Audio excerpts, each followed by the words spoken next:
Quiero agradecer a Noé Acosta por la oportunidad de hablar en esta importante convención virtual, también para mis amados hermanos en América del Sur. Creo que Dios me ha dirigido a hablarles hoy sobre algo que en algunos aspectos será más como una conferencia, pero creo que tiene una enorme importancia práctica para la comprensión del Evangelio de Jesucristo, especialmente en una de sus clásicas presentaciones, el Evangelio que me gusta llamar el Evangelio según los romanos. Y en este tema está en la relación de la justicia de Dios y el Espíritu de Dios en Romanos 1 al 8. Mi primer punto es la tesis enunciada, la tesis de este ensayo, en que en la magistral exposición de Pablo de su Evangelio en Romanos 1 al 8, el Espíritu de Dios es poseído por los pecadores en sus influencias salvadoras solo a través y como consecuencia de lo que Pablo llama la justicia de Dios, revelada y creada, por supuesto, a través de la vida y la muerte de Jesucristo. Es decir, es solo por medio de la satisfacción de la ira de Dios a través de la obediencia de Jesucristo que se abre un camino para que el Espíritu venga en su poder liberador, en la experiencia personal del pecador. En otras palabras, es solo la rectitud de Dios la que crea una venida a través de la justicia de Dios, por el cual el Espíritu de Dios puede ser liberado en la vida de los pecadores, como el único poder que puede liberarlos de la tiranía práctica del pecado en sus corazones y en su conducta. Eso me lleva a la tesis aclarada, es el numeral 2. Espero que esta declaración deje en claro que no estoy negando ni siquiera refiriéndome a la obra del Espíritu al preparar y equipar al mediador en su vida terrenal que luego le llevó a la cruz. Creo que el Espíritu Santo estuvo activo en la vida terrenal de Jesús. La Biblia da testimonio del hecho de que Él participó activamente en la concepción y nacimiento de Jesús, Lucas 1:35, luego en el crecimiento y bautismo, el Espíritu de sabiduría, Lucas 2:40 y 52, también en el bautismo y ministerio subsecuente de Jesús, Lucas 3:22, Lucas 4:1, 2:14 y 18. Y finalmente, en la ofrenda misma, en la muerte sacrificial de Jesús el Cristo, se nos dice que Él se ofreció sin tacha a Dios a través del Espíritu eterno. De esta manera, en la preparación del mediador mismo, el Espíritu de Dios estaba activo tanto histórica y causalmente antes de la revelación de la justicia de Dios en la cruz de Cristo. Mi tesis es simplemente que las influencias salvadoras del Espíritu con respecto a los pecadores que Dios había elegido para salvar son lógica y causalmente consecuentes a la justicia de Dios revelada en la muerte de Jesucristo. Este último comentario también me obliga a dejar en claro que no estoy negando la obra salvadora del Espíritu Santo en el Antiguo Testamento. La influencia salvadora del Espíritu de Dios son lógica y causalmente consecuentes a la justicia de Dios creada en Cristo Jesús, pero eso no quiere decir que siempre sean histórica o temporalmente consecuentes. Esta es una distinción importante. Mientras que yo creo que es importante en la historia redentora o la historia salutus, el derramamiento del Espíritu de Pentecostés ocurre en la historia después de la crucifixión y resurrección de Cristo. Esto no significa, como se supone a menudo, que las influencias salvadoras del Espíritu con respecto a los creyentes individuales estaban ausentes o eran diferentes en el periodo del Antiguo Testamento. Considere un paralelo. La justificación y el perdón de los pecados son claramente consecuencia lógica y causal de la justicia de Dios creada por la vida y muerte de Jesucristo. Sin embargo, sabemos más allá de cualquier duda que los santos del Antiguo Testamento fueron justificados y perdonados antes de la revelación histórica de la justicia de Dios. No solo el Antiguo Testamento habla con frecuencia del perdón de pecados de los creyentes del Antiguo Testamento, Salmo 103, verso 3, Salmo 134, pero en ti hay perdón para que seas reverenciado. Pero los ejemplos principales de la justificación por la fe representada por Pablo en Romanos 4 son Abraham y David. Romanos 4 compare con Génesis 15:6 y Salmo 32. Bueno, de esta misma manera, las influencias del Espíritu de Dios que se derramarán históricamente más tarde, como el día de Pentecostés y consecuencia de la justicia de Dios cumplido en la cruz de Cristo, estaban activos y aplicados ya en el periodo del Antiguo Testamento. Se puede conceder que la justicia, con justificación y perdón, también con respecto a las influencias del Espíritu, estas eran más tenuemente reveladas en el Antiguo Testamento. De ahí la evidencia de la regeneración y la morada de los santos del Antiguo Testamento por el Espíritu de Dios puede ser un tanto oscuro. Sin embargo, cuando se recuerda que solo por el poder del Espíritu de Dios y que un pecador puede ser regenerado, sostenido en el camino de la santidad y estar seguro de la salvación, el hecho de la actividad del Espíritu en el Antiguo Testamento no puede y no debe ser negada. La única alternativa a esto sería adoptar la herejía del pelagianismo que afirma que los hombres tienen la capacidad moral de renovarse y santificarse. Si se afirma que el Espíritu de Dios no estaba activo en el Antiguo Testamento como el Espíritu de regeneración, de vivienda y adopción, entonces uno virtualmente afirma una forma de pelagianismo. Eso me lleva al numeral 4, la tesis vindicada. Aquí quiero hablar de la estructura lógica de Romanos 1 al 8 y las ocurrencias estadísticas de referencias al Espíritu de Dios dentro de esa estructura. Veremos cómo Romanos presenta la obra del Espíritu y el orden en que la presenta. Romanos 1 al 8 es la exposición sistemática de Pablo del Evangelio que predicó a través de todo el Imperio Romano. Dos veces en Romanos 2:16 y 16:25, describe este Evangelio como mi Evangelio. Creo, y estoy seguro, con el apoyo de otros expositores, que Pablo expone este Evangelio en 3 pasos sencillos. Este es el esquema de la estructura como yo lo entiendo de esta parte de Romanos. Después de su introducción en los versículos 1 al 17, Pablo abre la doctrina del Evangelio en la primera parte de los Romanos, es decir, el resto de Romanos 1 al 8. Lo hace en 3 pasos. Sección 1, la ruina abordada por el Evangelio, eso es 1:18 al 3:20. La sección 2, el remedio proporcionado por el Evangelio, eso es 3:21 al 5:21. Y la sección 3, el resultado logrado por el Evangelio. Eso va del 6:1 hasta el 39 del capítulo 8. Sé que te estoy dando un resumen, pero es muy importante ese resumen con respecto a la tesis de este mensaje.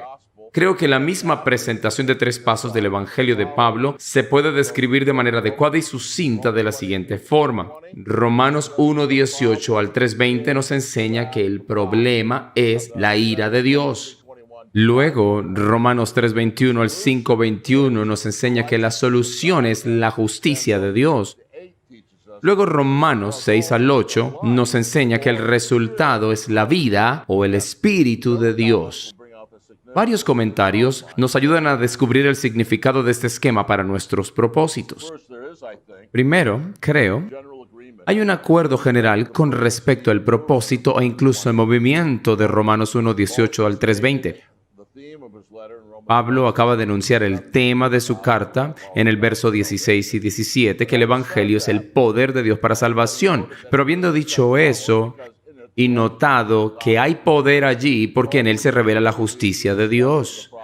Y Pablo se mueve inmediatamente a una discusión del problema que hace que ese poderoso evangelio sea necesario. Romanos 1:18 comienza con las palabras, porque la ira de Dios. El problema que se aborda en el evangelio es la ira de Dios.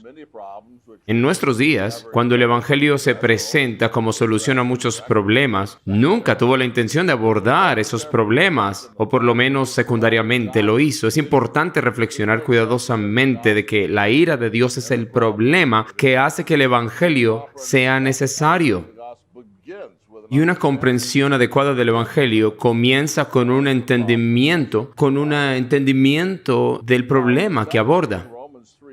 Ahora, en segundo lugar, en Romanos 3:1 y 2, 3:21 y 5:21, Pablo pasa su discusión fundamental sobre la justicia de Dios. Habiendo dejado claro por qué los hombres necesitan el Evangelio, regresa al núcleo de su entendimiento de la justicia de Dios. El núcleo de su comprensión del poder del Evangelio, ya mencionado en 1:16 y 17, el secreto del poder del Evangelio es la justicia de Dios. Luego Pablo toca un tema crucial en Romanos 3:21 cuando dice, pero ahora, aparte de la ley, la justicia de Dios ha sido manifestada, testificada por la ley y por los profetas.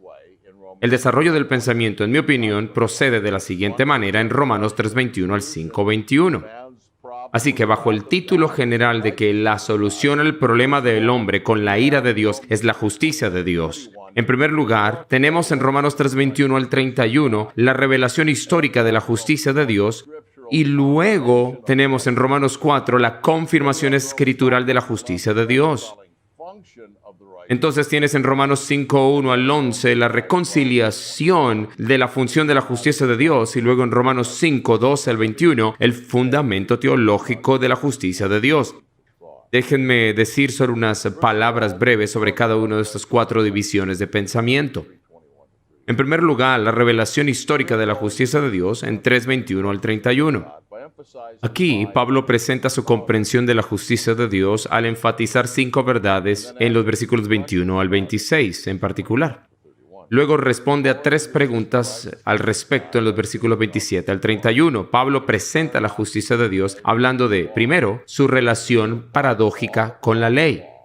Es revelado por la ley, pero sin la ley, él dice. Y luego habla de su aplicación universal a los creyentes. Esta justicia de Dios se aplica a todos aquellos que creen. Luego hay un énfasis especial en la gracia. La justicia de Dios es otorgada a los creyentes solo por gracia. Es gracia gratuita. Y Pablo es deliberadamente redundante en esta frase. Luego habla del pago esencial que hizo Cristo, el pago con su sangre que fue absolutamente necesario. Y en quinto lugar, habla de cómo este pago demuestra la justicia de Dios. Y esto hace que Dios sea justo y el que justifica al que cree en Jesús. Ahora, en el punto número 2, retoma la confirmación bíblica de la justicia de Dios en Romanos capítulo 4, del 1 al 25. Y aquí Pablo responde una objeción que probablemente podría hacerse de esta manera. Pablo, ahora entiendo lo que estás diciendo sobre Dios, lo entiendo, pero el problema es que lo que estás enseñando simplemente contradice el Antiguo Testamento. Por supuesto, Pablo sin duda responde a esta objeción, hecha por rabinos a través de todo el imperio. Es una objeción que Pablo no pudo ignorar. Sin embargo, su respuesta es abrumadora y contundente. Apela al ejemplo del padre de la nación judía, diciendo que Abraham, el padre Abraham, fue justificado exactamente tal como Pablo enseña acerca de la justicia de Dios y cómo se requiere. Dice que Abraham fue justificado por la fe. Génesis 15:6. Y eso es lo que dice en Romanos 4:1 al 8, que estaba bien justificado, siendo un gentil incircunciso, Romanos 4:9 al 12, y que no fue justificado por sus propias obras ni por las de la ley, sino por la promesa de Dios. Fue justificado por la promesa de Dios y no por la ley, que en realidad vino a llevarse a cabo cientos de años más tarde. Y eso es 4:13 al 22. Pero luego Pablo habla en un pasaje muy importante de la función reconciliadora de la justicia de Dios en el capítulo 5 del 1 al 11. Habiendo introducido y defendido a partir del Antiguo Testamento la comprensión que él tiene de la justicia de Dios, Pablo en Romanos 5 del 1 al 11 explica su principal función, que es la reconciliación. Y este tema es evidente a partir de la forma en que Pablo inicia en el versículo 1. Dice que por la justicia de Dios tenemos paz con Dios. Y a partir de la triple referencia a la reconciliación en los versículos 10 y 11, la justicia de Dios y la muerte histórica de Cristo han satisfecho la ira de Dios. 5:9. Aun cuando todavía éramos pecadores. 5:8. Y enemigos de Dios. 5:10. Ahora, en nuestras vidas y debido a la vida celestial y a la intercesión del mediador, estas reconciliaciones logradas objetivamente en la muerte de Cristo se nos aplican experiencial y subjetivamente. Finalmente, Pablo habla del fundamento teológico de la justicia de Dios en 5:12 al 21. En este pasaje, es como si Pablo se apartara de la discusión acerca de la justicia de Dios y examina toda la escena teológica. Es como si se planteara la pregunta, ¿qué está sucediendo aquí? ¿Cuál es el principio teológico que subyace a toda esta gran visión de la justicia de Dios?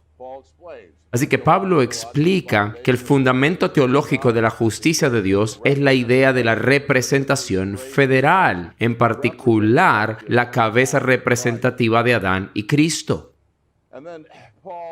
En tercer lugar, Pablo en Romanos 6 al 8 empieza una discusión acerca de los resultados experienciales o morales de la justicia de Dios. Como dije en el esquema que di hace un momento, el punto que se describe aquí es el siguiente. El resultado es la vida o lo mismo el Espíritu de Dios. Romanos 6 al 8. En primer lugar, es importante tener en cuenta que el tema decisivo aquí es el resultado de la justicia de Dios. A menudo, la renovación moral que se lleva a cabo como resultado de la justicia de Dios y la justificación, esta se hace parte de la justificación misma. Aquí surge una confusión y una ambigüedad diciendo que la justificación conlleva esta renovación moral o santificación ética, y esto borra la aguda distinción entre la doctrina protestante de la justificación por justicia imputada y la doctrina católica romana de justificación, que es justicia infundida o impartida. En segundo lugar, está claro que el tema en esta sección es la vida de Dios. Es decir, se ocupa de las cosas reales, subjetivas, de la vida espiritual de los elegidos de Dios. La evidencia de esto es en Romanos 6 al 8. Realmente está por todas partes. Podríamos mencionar una serie de pasajes: Romanos 6, 4, 5, 10 y 11, 13, 22 y 23, Romanos 8, 2, 6, 10, 11 al 13. Por supuesto, la fuente de la vida de Dios es el Espíritu de Dios, como en Romanos 8, 2, el Espíritu de vida en Cristo Jesús, y 8, 10 dicen explícitamente. Y luego, en tercer lugar, Pablo discute acerca de las consecuencias morales de su doctrina de la justicia de Dios. Esto está presentado de dos formas. En primer lugar, él responde preguntas al respecto en Romanos 6 y 7, y luego saca algunas conclusiones de ello en el capítulo 8 de Romanos. Ahora, este esbozo deja claro que Romanos 6 y 7 funcionan como una defensa de la doctrina paulina de la salvación por gracia en Cristo y por fe sola, en contra de conclusiones antinomianas. La principal respuesta de Pablo a estas preguntas es que la justicia de Dios, que Pablo describe como morir al pecado en Cristo en Romanos 6, 1 al 11, dice que esas consecuencias hacen imposible que aquel que haya abrazado la obra salvífica de Cristo continúe en un estilo de vida de rebelión contra Dios. Romanos 6, 14 con 8, 1 al 13. Pero ahora, habiendo eliminado las objeciones éticas a su doctrina de la salvación por la justicia de Dios, Pablo procede a celebrar positivamente los resultados en Romanos 8. Antes de exaltar de manera prolongada el amor electivo del Padre en Romanos 8, 28 al 39, en primer lugar, Pablo celebra el don del Espíritu, el cual viene como resultado de la justicia de Dios en Romanos 8, 1 al 27. Y esta afirmación me lleva a las estadísticas sorprendentes y significativas con respecto a las referencias al Espíritu de Dios en Romanos capítulos 1 al capítulo 8. En la sección 1 de Romanos 1 al 8, estoy hablando de Romanos 1, 18 al 3, 20, después de la introducción y la declaración de Pablo de que el problema es la ira de Dios. En Romanos 1, 18 al 3, 20, hay una sola referencia al Espíritu de Dios. En Romanos 2, 29 dice, pero es judío el que lo es en lo interior, y la circuncisión es la del corazón, en espíritu, no en la letra, la alabanza del cual no viene de los hombres, sino de Dios. Y yo tomo esto como una referencia a la obra regeneradora del Espíritu de Dios, que lo convierte a uno en un verdadero judío. Pero en la sección 2 de Romanos capítulos 1 al capítulo 8, es decir, Romanos 3, 21 al capítulo 5, verso 21, la exposición de Pablo acerca de la justicia de Dios. Aquí, igualmente, hay una sola referencia al Espíritu de Dios. Romanos capítulo 5, 5 dice que el amor de Dios ha sido derramado en nuestros corazones por el Espíritu Santo que nos fue dado. Por supuesto, esto se dice en el contexto en el que Pablo está hablando sobre la función reconciliadora del Espíritu de Dios, de la justicia de Dios, perdón. En Romanos 5:5 dice que el amor de Dios ha sido derramado en nuestros corazones como resultado de la justicia de Dios. Pero en la sección 3 de Romanos 1 al 8, aquí llegamos a los capítulos 6 al 8, se produce un cambio sorprendente con las referencias de Pablo hablando del Espíritu de Dios. En la discusión de Pablo acerca de los resultados morales de la justicia de Dios, hay 17 referencias al Espíritu de Dios. Recuerden, una sola referencia en 1:18 al 3:20, una referencia al 3:21 al 5:21, pero ahora en Romanos capítulo 6 al 8 encontramos 17 referencias al Espíritu de Dios. Y estoy contando aquella que se refiere a la ley siendo espiritual en Romanos 7:14. 15 de estas referencias las encontramos en Romanos 8:1 al 27, que es la celebración positiva de Pablo de los resultados de la justicia de Dios. Ahora, la estadística es notable y sugiere fuertemente que Pablo considera la obra renovadora del Espíritu de Dios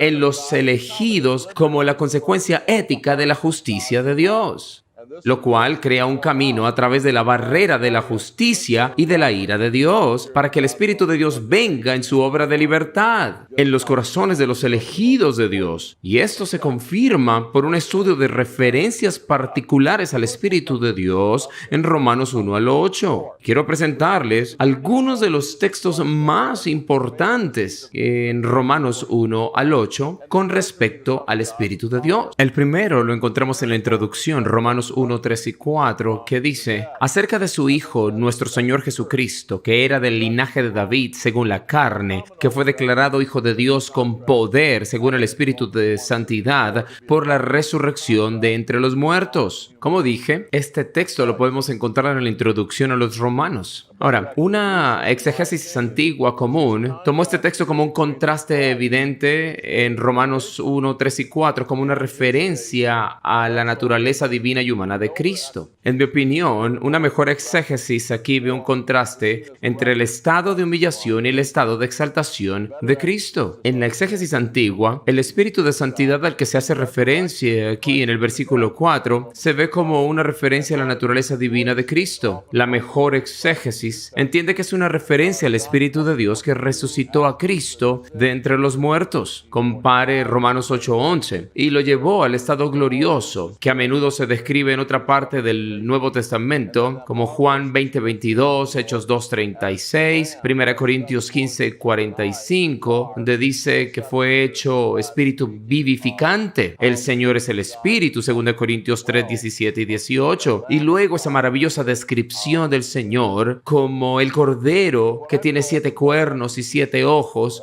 que son los 7 espíritus de Dios, hablando de cómo el Espíritu de Dios ha llegado a morar en el Cordero de Dios sin límite. Si lo que he llamado una mejor exégesis es correcto, entonces en este pasaje se muestra que la órbita del pensamiento de Pablo en Romanos no está en la obra del Espíritu en preparar al mediador para su gran obra redentora durante los días de su carne. Se trata más bien de la obra del Espíritu en el mediador y en su esposa elegida, en su resurrección y las consecuencias para su pueblo. Así que el enfoque está en la resurrección del mismo Cristo y las consecuencias de esa resurrección para el pueblo de Cristo. Además, si la exégesis que hemos adoptado es correcta, entonces podemos decir que en el mediador, él mismo en un estado de exaltación, esto es, el resultado del trabajo de la obra del Espíritu cumplido en un estado de humillación.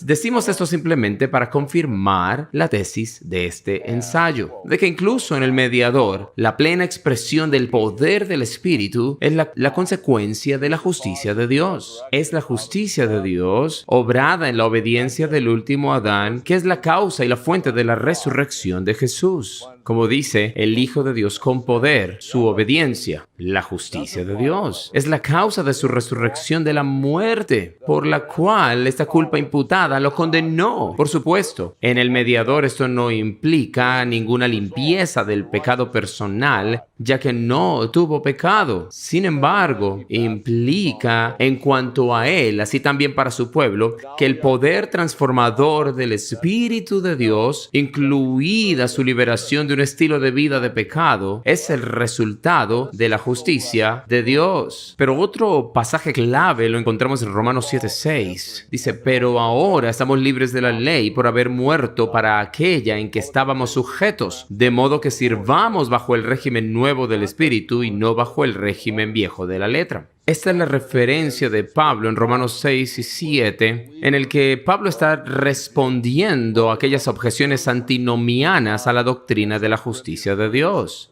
Mientras que la versión King James se traduce con letras minúsculas espíritu, el contraste entre el verso entre la letra del espíritu sugiere que el Espíritu de Dios y su obra renovadora en el creyente está a la vista, tanto en Romanos 2, 27 y 29, y también en 2 Corintios 3, 6 al 7. Es el contraste entre la letra y el espíritu, apunta a la obra regeneradora del Espíritu de Dios en los elegidos.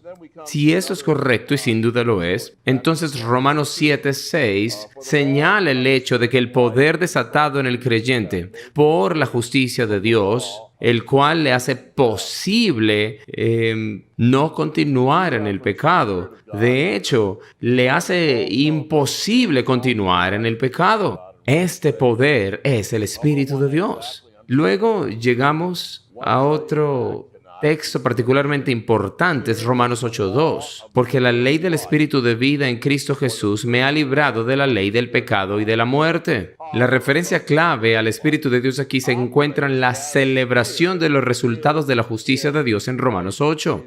Sea como uno entienda exactamente el verso, un hecho que no puede eludirse con referencia a la esfera en la que el Espíritu de vida o el principio del Espíritu de vida o el poder del Espíritu de vida opera, esa esfera está en Cristo Jesús.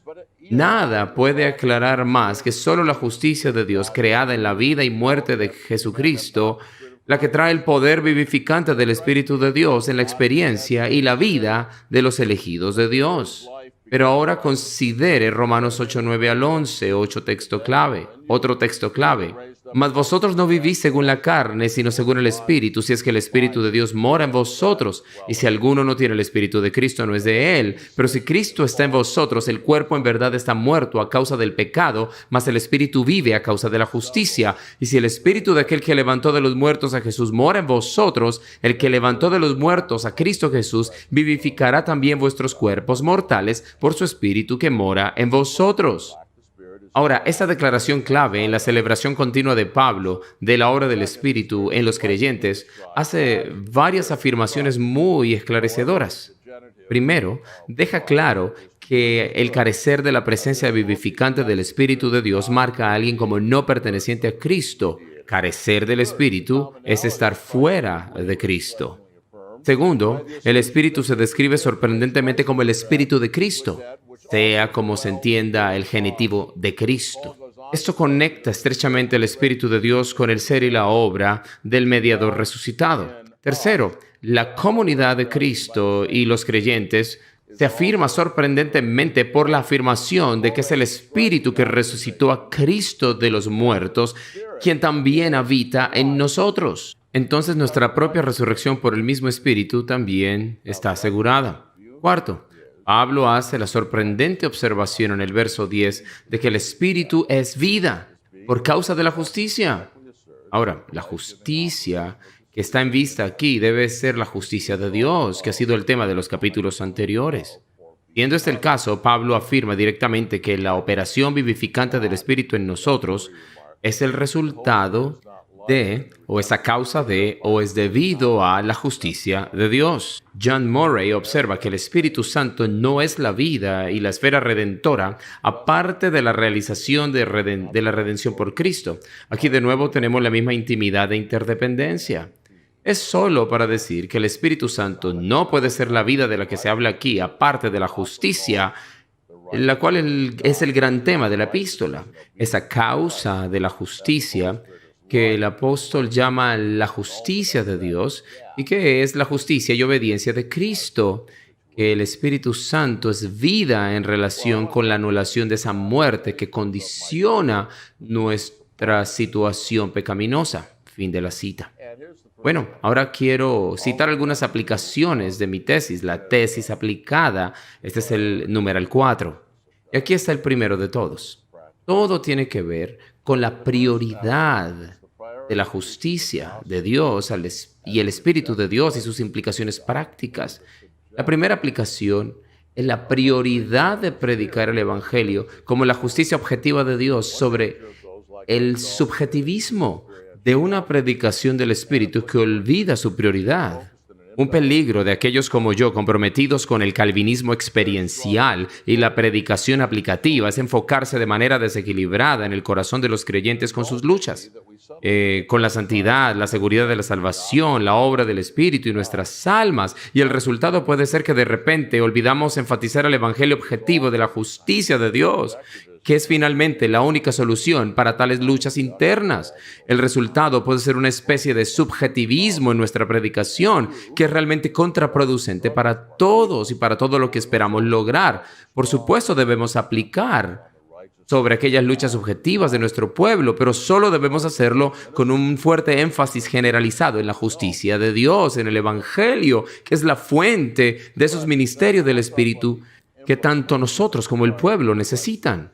Quiero hablar también sobre la implicación de la prioridad de la justicia de Dios y el Espíritu de Dios para una redención particular. Si la tesis de este ensayo es correcta, entonces significa inmediatamente que el Espíritu de Dios viene a través del llamado eficaz. Solo aquellos por quienes Cristo murió, solo aquellos por quienes en la mente de Dios la justicia de Dios satisfizo la ira de Dios experimentarán el poder liberador del Espíritu de Dios. La unión con Cristo y su muerte en la cruz es el preludio necesario de la unión con Cristo y el poder vivificante del Espíritu que lo resucitó de entre los muertos.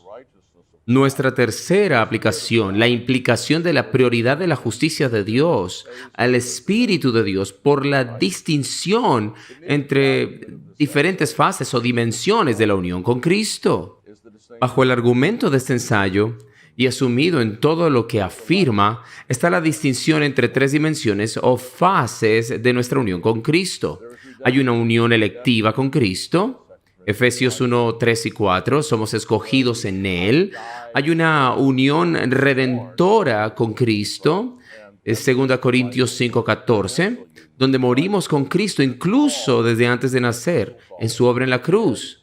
Y luego está la unión vital o experiencial con Cristo. Somos llamados por medio del llamado eficaz a esta dimensión de unión con Cristo. Somos llamados a una comunión con Cristo. Ahora, estas tres dimensiones de la unión con Cristo deben ser distinguidas, pero no separadas. La tesis de este ensayo es que la unión con Cristo en su obra histórica redentora, es el preludio y el medio necesario para nuestra unión vital o experiencial con Cristo. La justicia de Dios, la unión redentora con Cristo, puede crear el conducto por el cual el Espíritu de Dios fluye con poder vivificante sobre los elegidos. Esto es lo significativo del hecho de que Pentecostés va después de la crucifixión y la resurrección de Cristo en la historia de la redención, o como se conoce, la historia salutis, Hechos 2:33.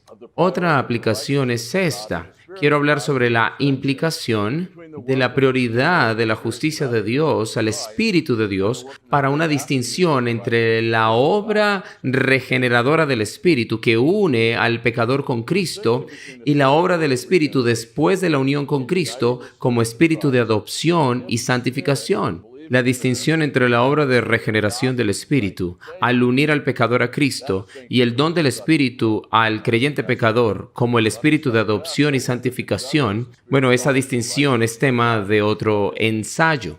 Déjenme sugerir, sin embargo, que así como el Espíritu de Dios sigue la justicia de Dios en el Historia Salutis, así también, en un sentido, el Espíritu sigue la justicia de Dios en el Ordo Salutis. Sí, el llamamiento eficaz y la regeneración lógica y causalmente, aunque no temporalmente, preceden a la fe, pero hay un don del Espíritu que de manera lógica y causal, aunque no temporalmente, sigue esa fe que une al pecador con Cristo. Hay amplia evidencia para hacer tal distinción tanto en las Escrituras como en confesiones reformadas. Y como evidencia bíblica podemos hablar de Proverbios 1:22 al 23. Si te vuelves a mí, derramaré mi espíritu sobre ti. Hechos 2:38, arrepiéntanse y recibirán el don del Espíritu. Gálatas 3:2, recibieron el Espíritu por las obras de la ley o por la fe. Efesios 1:13, ese es otro pasaje, así como Gálatas capítulo 4:6. La evidencia confesional de ese don del Espíritu se encuentra, entre otras, en la Confesión Galicana, que refleja fielmente la enseñanza de Juan Calvino. Cito: creemos que por esta fe somos regenerados en una vida nueva, siendo por naturaleza sujetos al pecado. Ahora recibimos por fe la gracia para vivir en santidad y en el temor de Dios. Y al aceptar la promesa que nos da el Evangelio, es decir, que Dios nos dará su Espíritu Santo. Es muy importante en nuestra predicación del Evangelio no solo ofrecer a los hombres el perdón de los pecados que se encuentra en Cristo, sino también a través de Él la justificación que se encuentra en Él, para ofrecer a los hombres el poder del Espíritu Santo, vivir vidas santas y saber que son los hijos de Dios. Esto también debemos recordarlo, que la justicia de Dios precede al Espíritu de Dios.